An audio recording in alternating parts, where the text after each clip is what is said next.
Hey folks, welcome back to the Toronto Marlies Insider. After scoring a season high 8 goals in the win over the Bruins on Friday, the Marlies head to Connecticut to face the Hartford Wolf Pack, who are second in the very tough Atlantic Division. Let's jump into it. But before we do that, we want to give a special shout out to SeatGeek for sponsoring this video. SeatGeek is the best place to go if you're looking for tickets to a sporting event, concert or a live show. Click the link below and use code Toronto Marlies Insider, all one word, to get $20 off your first purchase. SeatGeek will let you know if the tickets you want are a good value or not with their 1 to 10 rating system to ensure you always get the best bang for your buck. So make sure you check them out and use the promo code Toronto Marlies Insider to save $20. Kiefer Bellows opened the scoring when he jabbed home Dmitry Ovchinnikov's initial effort with about 6.5 minutes left in the first. We're very thankful to the production team in Hartford. Thanks to them, we have some great coverage and excellent replays to show you. I'm looking at you, Providence.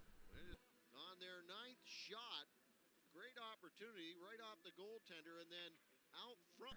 The first period ended with the Marlies leading 1-0. Shots in the first were 10-6 to the Marlies. The Marlies doubled the lead 5.5 minutes into the second. Nick Abruzzese finished off a nice, intricate, free-flowing move.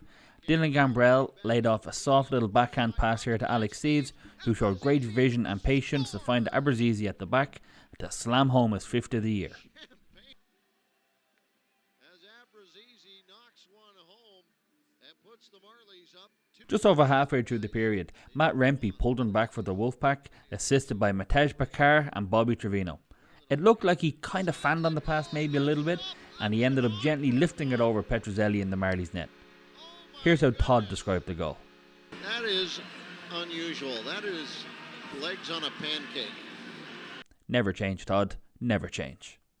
38 seconds later, and it happened again. I'm getting really sick of saying that. Alex Belzile scored his 9th goal of the year, assisted by Brennan Othman and Riley Nash. With just 2:10 left in the second, the Wolfpack scored to complete the comeback. Adam Edstrom's initial shot was saved, but he managed to recover the rebound from Petruzzelli and scored on the wraparound. Carl Henriksen and Connor Mackey with the assists. After a disastrous second period, the shots were 3-2 to the Wolfpack. Shots in the second were 15-8 to Hartford. The Marlies managed to level things up with just over 5 minutes gone in the third. Zach Solo with a beautiful shot after some great work from Joe Blandisi. These two really sum up everything that's right with this team.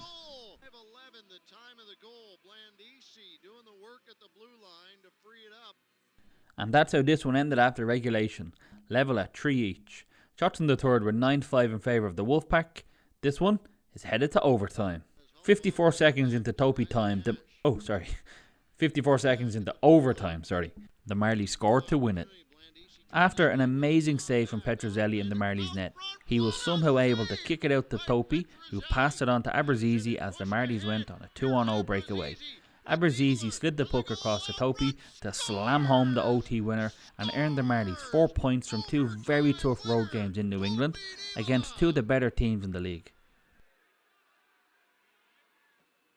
Here on a Sunday afternoon in Hartford. This one ended 4-3 to the Marlies. Shots in OT were 1-0 to the Marlies and 31-24 to the Wolfpack overall.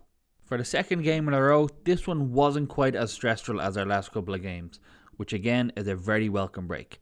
When the Wolfpack did take the lead in the second, there was no sense of panic.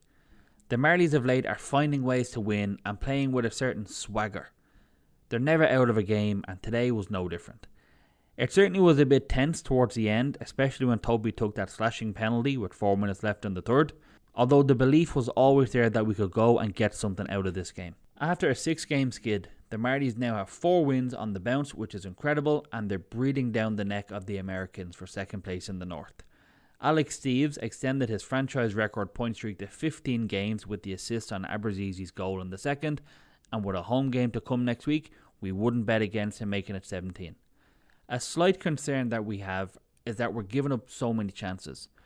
We're winning recently, and that's great, and our offense is allowing us to maybe paper over the cracks just a little bit. We gave up 31 shots in this one, which, taken in isolation against a really good Hartford team, is not the end of the world or any cause for major concern. But we gave up 34 against the Bruins also. The slight fear here is that if one of our goalies has an off night, or maybe both of them or one of them, goes on a bit of a cold streak, we could be in for some very, very tough games. Let's hear what Zach Solo, Keith Petruzzelli and head coach John Gruden had to say to Todd after the game. Zach, there's a few times in your career you get a chance to see a great moment at one end and a great moment at the other end almost right away in overtime. What was your feeling when you saw that unfold? As soon as KP made that amazing save, I saw the rush break out, and I knew the boys were scoring. Tell me about the tying goal that you score in the third period. How did you see it, and how did it develop? Yeah, well, Joe Blandisi, a dog on a bone, forces a turnover. I was in the right place at the right time, and just tried to put it home. What does it say about the hockey team and where they're at right now? This is huge. You come on this road trip, play two very good teams, and you come away with 4 points. That says a lot about our group, and to battle back here in the third speaks volumes. We got a dangerous team. Talk about resilience as a pretty key component of any hockey team. Do you see that with these guys, and especially in a win like this? Absolutely. When a team comes out and they score 3 goals in kind of a flurry and take the lead at home, it's all about your group, and we rely on our leaders. And I thought that we came out in the third period, and we knew we were winning that game. We truly believed we were going to win that game, and that's the result we got. Keith, how does that game go for you? Because you get a chance to get in the lineup here and get a start here, and you haven't seen it a couple of times. How was it to feel in the beginning? Yeah, I think the boys did a great job keeping my job easy in the first period, letting me get a feel for it. As you said, I've been out for a little bit, so it's great to be back, and felt good out there. And the boys made my job fairly easy. Tell me about overtime, that huge save, and then just about the save, and then what happens afterwards. How does that feel from a goaltending perspective? Anytime as a goalie you can influence the game in a big way, I guess would be the way to put it. Always feels great, And I don't know. I saw that puck going sideways. I had to get over there. Luckily, I did, and then I just tried to kick it forward, just get it up as far as I could, so that the boys could go take advantage of the opportunity. And then to pick up the win and 4 points over the course of this weekend in a tough road trip. It's only a couple of games, but it's a tough division. What does this say about your hockey club? Yeah, it's huge for the boys. I think we're turning it on right now. We just keep building, keep getting better every day, every game. And, it's a fun club to be a part of. And, I think the sky's the limit. John, resilient, maybe a good word to describe that?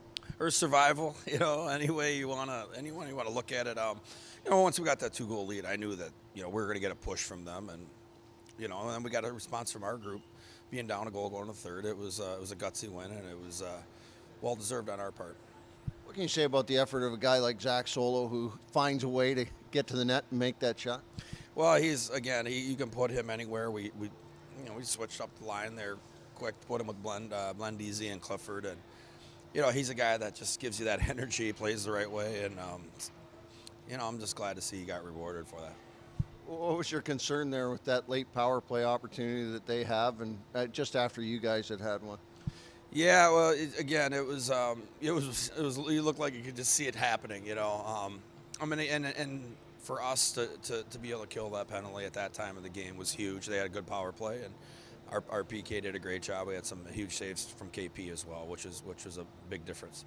That big one at the end, they don't get much bigger. How much do you think that figures into his confidence? Well, I think it's going to figure a lot. We got to remember he hasn't played many games this year, and your timing gets off, and goalies are when they're confident, and they feel good about their game, they'll get better. I'm just glad he fought through it, and he was huge for us after made some really big saves late in the second period, and then he carried it on over to the third period into overtime.